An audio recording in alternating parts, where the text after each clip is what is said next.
এদেশের জাতি, এদেশের মানুষ কি চায় সেই প্রতিফলন আমরা ঘটাবো ইনশাআল্লাহ। এই আওয়ামী লীগ কোনোদিন ঘরে বসে থাকবে না।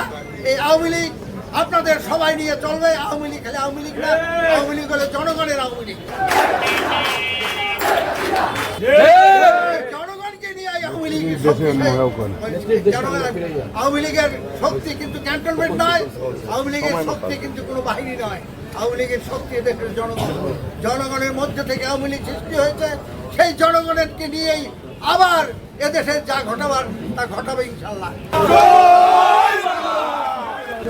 একটা বিরাট ষড়যন্ত্রের শিকার হয়ে তিনি এই বাংলাদেশের আন্দোলনের নামে আর যাতে কোনো মায়ের বুক খালি না হয় এই কথা মাথায় রেখে তিনি আপাতত আমাদের দেশের বাহিরে আছেন।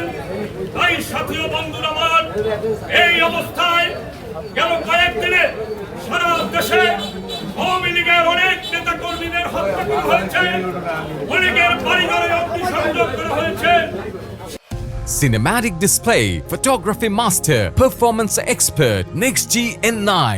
আমি কথা দীর্ঘায়িত করব না, সংক্ষেপে শুধু এটাই বলবো, আমাদের আর ঘরে বসে থাকার সময় নেই। আমরা বঙ্গবন্ধুর আদর্শের সৈনিকরা এই বাংলাদেশের স্বাধীনতা রক্ষার জন্য ৭১ আমরা ছোট ছিলাম, যুদ্ধ করতে পারি নাই। এইবারে প্রয়োজনে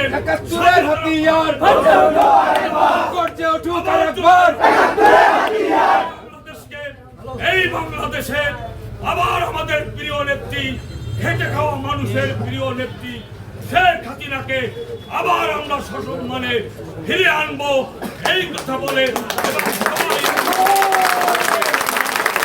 আমি অনুরোধ করব পুলিশ বাহিনীর সাথে এই তত্ত্বাবধায়ক সরকারের যে দূরত্বটা আছে সেটা দূর করে অতি তাড়াতাড়ি পুলিশকে তাদের দায়িত্ব দেওয়া উচিত।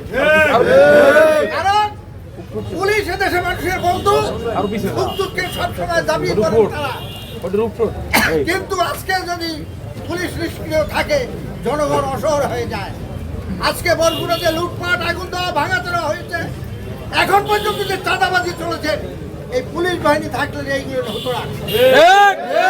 শান্তিপূর্ণ আন্দোলনের মাধ্যমে, শান্তিপূর্ণ সংগ্রামের মাধ্যমে জনগণের মনের আশার আকাঙ্ক্ষা প্রতিফলন ঘটুক, এদেশের উন্নয়ন হোক, যে সমস্ত জায়গায় ক্ষতিগ্রস্ত হয়েছে সেইগুলো উন্নয়ন হোক, যেগুলো যে সমস্ত মানুষ এই হতাহত হয়েছেন, খুন হয়েছেন, তাদের আত্মার আমি মাগফিরাত কামনা করি। কারণ তারা যেভাবেই হোক, উস্কানিতে হোক, যেভাবে অনেক পুলিশ ভাইরা আহত হয়েছে, নিহত হয়েছে, অনেক আমার নিরীহ ছাত্র ভাইরা নিহত হয়েছে, তাদের আত্মার আমি মাগফিরাত কামনা করি।